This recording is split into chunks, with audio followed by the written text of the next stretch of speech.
Hai guys, bagi kalian yang baru menemukan channel ini, jangan lupa klik tombol lonceng dan subscribe ya, agar kalian tidak ketinggalan episode-episode selanjutnya. Admin harap dimanapun kalian berada selalu dalam keadaan sehat. Di video kali ini, admin menceritakan drama Turki yang berjudul Aks Al Khatir. Ini drama episode pertama. Film melihatkan seorang pria tua bernama Ismail. Nah, Ismail ini guys ingin menjemput keponakannya yang bernama Pulau. Ismail ingin membawa dan membesarkan Pulau. Karena ibunya Pulau sudah meninggal. Dia juga tidak mempunyai ayah. Jadi Pulau ini anak yatim piatu. Pulau mulai membereskan barang-barangnya untuk dibawa ke rumah pamannya. Sebelum Pulau dibawa oleh Ismail ke rumahnya, terlebih dahulu Ismail mengganti nama Pulau menjadi Maryam. Ismail mulai melatih Pulau agar dia selalu ingat dan terbiasa dengan nama barunya. Setelah melakukan perjalanan yang cukup panjang, mobil berhenti. Maryam turun dari bus dengan raut wajah yang sangat gembira melihat hamparan salju. Dia mulai bermain salju. Maklum ya guys ya, yang namanya anak kecil pasti senang banget bermain salju. Namun pamannya membentaknya menyuruh Maryam untuk masuk ke rumah. Sampai di rumah, Maryam masih terlihat sangat bahagia melihat salju yang ada di luar dari jendela. Pada saat itu, paman dan bibinya sedang makan. Ismail mengatakan kepada istrinya bahwa besok dia akan pergi untuk mengurus kertas nama buat Maryam. Istri Ismail menyampaikan kepada Ismail bahwa dia tidak dapat merawat Maryam dengan kondisinya yang sakit-sakitan. Mendengar perkataan istrinya, Ismail langsung memarahi Maryam yang sedang asyik melihat salju. Ismail membentaknya lalu menyuruhnya untuk makan. Jadi guys, Ismail ini orangnya kasar terhadap Maryam dan ini berlangsung mulai dari Maryam sejak kecil. Tidak ada kasih sayang sama sekali buat keponakannya. Waktu terus berlalu, Maryam sudah beranjak dewasa. Di pagi hari saat Maryam bangun tidur, terdengar suara pamannya berteriak-teriak meminta Maryam untuk menyiapkan sarapan. Maryam berdiri dan membantu bibinya untuk ke kamar mandi karena kondisi bibinya semakin hari semakin parah. Sebelum berangkat kerja, Maryam sarapan bareng bersama paman dan bibinya. Pamannya menanyakan tentang gajiannya Maryam, apa sudah diterima atau belum. Maryam langsung mengambil dompetnya lalu memberikan semua uang yang dia punya ke pamannya. Sisanya pamannya tega hanya memberikan 50 lira buat keponakannya. Sungguh tega bukan? Bahkan mulai Maryam bekerja, gajinya setiap bulan hanya diberikan ke pamannya semuanya guys. Terbayangkan bukan seperti apa kerja tetapi tidak menikmati penghasilan. Tapi walaupun demikian, Maryam tetap selalu berterima kasih karena paman dan bibinya sudah membesarkannya dari kecil.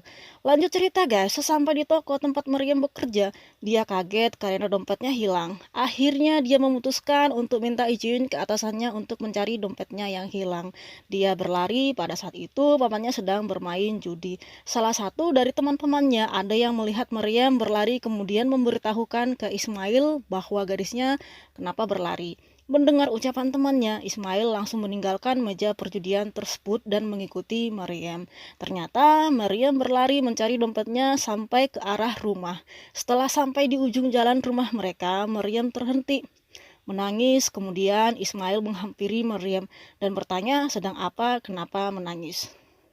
Maryam pun menjawab bahwa dia kehilangan dompetnya. Mendengar perkataan Maryam, Ismail langsung menampar Maryam sambil mengatakan bahwa Maryam tidak dapat menjaga barang pribadi miliknya. Ismail kemudian menyuruh Maryam pergi dan jangan menangis juga jangan berlari-lari lagi karena dia merasa malu terhadap orang-orang yang ada di sekitar. Nah, nanti admin kasih tahu ya guys ya tentang dimana keberadaan dompetnya yang hilang dan siapa yang menemukan. Di adegan berikutnya terlihat seorang pria muda bernama Yusuf, akan tetapi Maryam nanti selalu memanggilnya Istanbul. Karena pria ini akan bertemu beberapa kali dengan Maryam. Juga pria ini berasal dari Istanbul, itulah kenapa Maryam selalu memanggilnya Istanbul. Pria ini sedang menurunkan barang-barang makanan di sebuah apartemen. Selanjutnya di toko tempat Maryam bekerja, terlihat Maryam sangat sedih karena dompetnya yang hilang, apalagi di dalam dompetnya tersebut terdapat surat kenang-kenangan dari ibunya yang sudah meninggal. Juga di dalam dompet itu ada uang senilai 50 lira. untuk mencukupi kebutuhannya selama 1 bulan. Temannya Maryam dan juga ada seorang wanita. Temannya Maryam dan juga ada seorang wanita bernama Nagihin. Melihat Maryam yang menangis, lalu menanyakan kepada temannya, kenapa Maryam menangis. Temannya mengatakan bahwa Maryam telah kehilangan dompetnya, juga semua gajinya selalu diberikan kepada pamannya. Nagihin pun langsung berkata kepada Maryam bahwa dia harus bisa menolak permintaan pamannya. Namun Maryam tidak bisa melakukan apa-apa karena pamannya yang telah membesarkannya. Selanjutnya, kita akan diperlihatkan Nagihin dan Maryam di palang kereta api. Mereka berjalan sambil mengobrol. Di sini guys, mereka sedang membicarakan tentang pamannya Ismail. Juga Nagihin keesokan harinya akan berangkat ke Istanbul. Dia tidak akan tinggal di desa ini lagi. Mereka pun tiba di gang rumah Nagihin. Setiba di depan rumah, Maryam dikejutkan dengan adanya mobil hitam yang terparkir di depan rumahnya. Maryam melangkahkan kakinya perlahan-lahan, juga mulai mendengar percakapan pamannya dengan tamu pria tua. Gak lama kemudian, Maryam masuk ke rumah. Saat masuk ke rumah, pamannya menyuruh Maryam untuk menyapa pria tua tersebut. Nah, pria tua ini guys bernama Mustafa. Dia ini pria hidung belang yang sudah mempunyai istri. Saat melihat Maryam, Mustafa mengatakan bahwa Maryam wanita kembang desa. Tak perlu berlama-lama, Maryam langsung pergi. Dia mengatakan ingin melihat bibinya. Malam hari saat makan malam, Ismail mengatakan bahwa Maryam akan segera menikahi Mustafa, pria yang tidak dia cintai. Akan tetapi Maryam menolak permintaan pamannya, yang membuat pamannya marah besar. Kemudian menghempaskan meja beserta makanan yang ada di depannya. Ya gimana tidak, pamannya tidak marah. Jelas aja dia akan marah karena Ismail sudah menerima banyak uang dari Mustafa. Ismail juga membentak istrinya, berkata kalau dia tidak pernah mengajarkannya. Di tempat tinggalnya Yusuf kelihatan berjalan dengan wajah yang sangat lelah. Dia sampai di kamar, menutup jendela, kemudian Yusuf melihat dompet wanita yang terletak di meja. Yusuf membuka dompet tersebut. Dia menemukan selembar kertas. Yusuf mulai membaca tulisan di kertas. Agar bisa terbaca olehnya, Yusuf menyalakan lampu. Nah, kertas ini guys, surat peninggalan ibunya Maryam.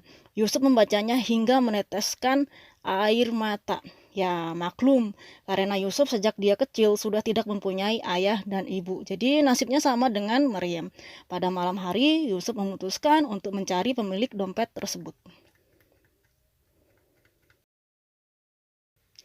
Walaupun dia sangat lelah dan butuh istirahat, Yusuf melakukan perjalanan dengan menggunakan mobil truk miliknya. Saat melakukan perjalanan, mobil truknya mogok persis dekat tempat tinggalnya Maryam yang di sekelilingnya terdapat bunga matahari. Karena mobilnya tidak bisa diperbaiki olehnya, bengkel juga besok hari mulai buka. Karena mobil tidak bisa diperbaiki olehnya, bengkel juga besok hari mulai buka. Akhirnya Yusuf memutuskan untuk pergi dengan menumpang motor penduduk lokal yang sedang lewat. Dia menumpang sampai ke pasar untuk mencari Maryam sepemilik dompet. Sesampai di pasar, Yusuf melihat seorang gadis muda, lalu dia pun menanyakan apakah gadis itu mengenal pulau. Namun Maryam langsung membalikkan nemteknya karena takut ketahuan oleh Yusuf. Dia takut karena pamannya menyuruhnya untuk menyembunyikan identitas selamanya. Nah, di adegan ini guys yang paling lucu, bagaimana tidak orang yang dicari sudah ada di depan mata. Apalagi Maryam mengatakan bahwa pulau sudah mati dan mengatakan pulau baru mati kemarin. Sangat lucu tidak? Yusuf pun menanyakan di mana pulau dikubur. Maryam langsung pergi dan mengatakan pulau dikubur di sini. Yusuf pun mengikutinya yang ternyata Maryam berjalan ke arah rumahnya.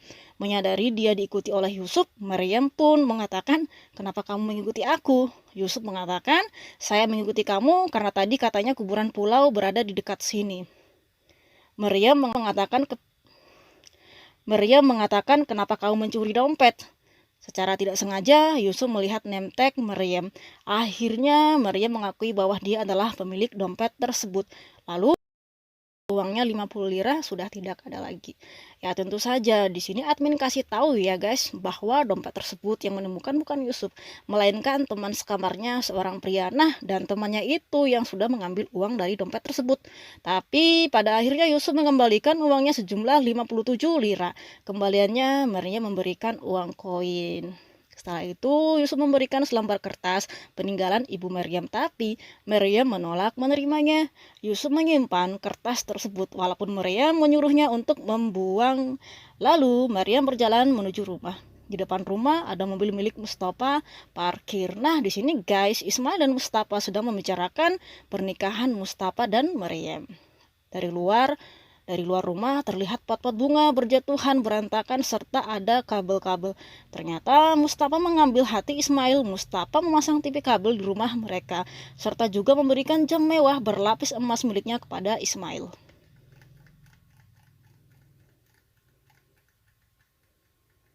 Ismail memutuskan untuk pergi keluar sebentar minum kopi, dikarenakan Maryam terlihat kasar kepada Mustafa agar mereka bisa mengobrol berdua.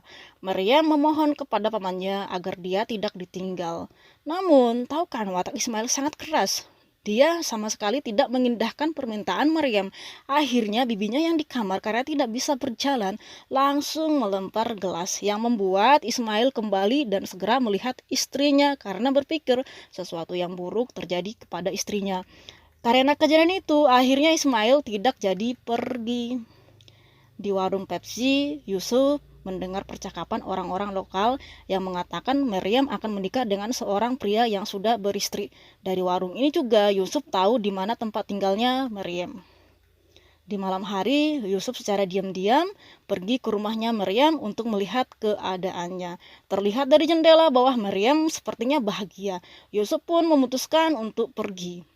Yusuf tidak mengetahui bahwa di ruang tamu ada Mustafa dan Ismail sedang berbicara soal Maryam yang memberontak, sehingga membuat Mustafa merasa kesal. Ismail meyakinkan Mustafa, dia mengatakan kalau Maryam pasti akan menurut dan tidak akan boleh menolaknya, karena dia tahu Maryam dia juga yang membesarkan. Di truk, Yusuf tidur. Keesokan harinya, Yusuf terbangun akibat suara lemparan batu beberapa kali. Dengan wajah yang masih mengantuk, dia duduk dan melihat ada Maryam melempari tiang listrik. Yusuf pun turun dari truk menghampiri Maryam. Maryam bertanya kepada Yusuf, kenapa dia berada di sini? Juga menanyakan apakah truk itu miliknya.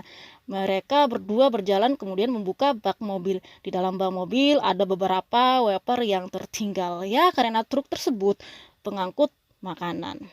Maryam memberikan permen gula ke Yusuf. Lalu Yusuf menanyakan kenapa dia tidak makan permen. Maryam mengatakan saat dia masih kecil, dia sudah berjanji tidak akan permen lagi jika dia melihat ibunya untuk terakhir kalinya. Kemudian Maryam mengajak Yusuf ke kebun bunga matahari. Di sini Maryam banyak cerita. Dia mengatakan bahwa dia dipaksa untuk menikahi pria yang tidak dia cintai. Di rumah, bibinya menyuruh Maryam untuk mengambil obat semprot miliknya. Saat sedang mencari obat, Maryam menyadari kalau rambut milik ibunya sudah tidak ada. Ternyata rambut ibunya diambil oleh pamannya. Rambut itu akan dimasukkan ke lubang toilet supaya Maryam melupakan semua tentang ibunya. Ini dilakukan karena Maryam tidak menuruti kemauan pamannya. Karena melihat Maryam bersedih terus-menerus, bibinya pun menyuruh Maryam agar pergi dari rumah agar dia bisa bahagia. Karena perkataan bibinya, akhirnya Maryam memutuskan pergi meninggalkan rumah. Dia berusaha untuk kabur, namun Ismail menarik tangannya. Saat Maryam berhasil membuka pintu, Ismail menarik rambutnya. Tapi dengan sekuat tenaga juga menahan sakit. Maryam tetap berusaha berlari dengan sekencang-kencangnya. Akhirnya dia pun berhasil. Dia menumpang mobil Yusuf yang kebetulan pada saat itu sedang lewat. Yusuf ingin kembali ke Istanbul, Pagi hari yang cerah, mereka tiba di Istanbul. Mobil diparkir di tepi jalan raya. Maryam dengan senang hati karena baginya ini adalah hari baru, jalan-jalan dan melihat-lihat pedagang. Dia ingin membeli sepatu. Dia mencoba sepatu dengan kakinya yang sangat kotor. Saat hendak memanggil Yusuf, namun Yusuf tidak terlihat. Bahkan truknya juga tidak ada. Akhirnya dia mengurungkan niatnya untuk membeli sepatu. Yusuf tidak ada di parkiran karena polisi menangkapnya karena kasus pemukulan terhadap Mustafa di pom bensin. Yusuf dibawa ke kantor polisi lalu dimasukkan ke dalam penjara. Sementara itu, Maryam yang sendirian dan tidak punya siapa-siapa di Istanbul, dia terlihat sangat sedih juga bingung. Sampai di sini ya teman-teman, jangan lupa ikuti lagi cerita episode berikut-berikutnya. Terima kasih.